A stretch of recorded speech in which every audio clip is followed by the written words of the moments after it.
नैसर्गिक कीड नियंत्रणामधला सगळ्यात महत्त्वाचा पर्याय म्हणजे पक्षी थांबे उभा करणे.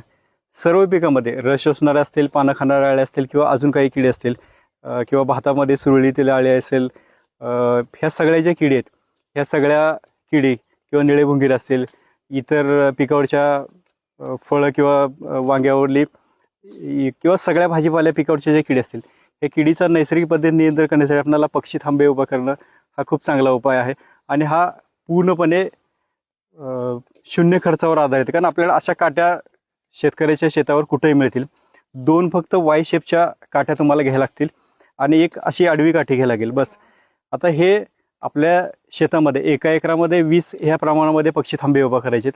आता हे लावणी झाल्यानंतर लगेच तुम्ही पहिलं काम हे आपल्या शेतामध्ये कुठलेही पीक असू द्या, कुठलेही भाजीपाला असू द्या, सोयाबीन असू द्या, कापूस असू द्या किंवा भात आहे, नाचणी आहे, खरीपमधली किंवा रब्बीमधली जी पिकं आहेत आपल्याकडे फळ पिकं सोडून ह्या सगळ्या पिकासाठी आपण पक्षी थांबे उभा करायचे आहेत. इथं होतं काय की बऱ्याच आपल्या इथं बघत असेल की बांधावर कुठलंच झाड नाही आणि खूप लांब लांब झाड असतात, त्यावेळेला लांब असलेल्या उंच झाडावरनं पक्ष्यांना आपल्या पिकावरची कीड दिसत नाही.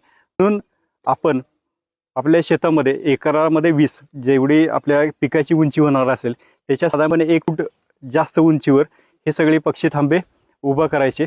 पक्षी इथं बसतील, बाजूला जे किडी दिसतील ते वेचून खातील. फक्त एक लक्षात घ्या की पीक पक्व होण्याच्या अवस्थेमध्ये साधारणपणे आपलं भात आहे, नाचणी आहे किंवा इतर काही पीक पक्व होणे ज्यावेळेला त्याला दाणे भरतात त्याच्या अगोदर हे पक्षी थांबे काढून घेणं गरजेचं आहे. अन्यथा हेच पक्षी परत आपलं धान्य खाऊ शकतात.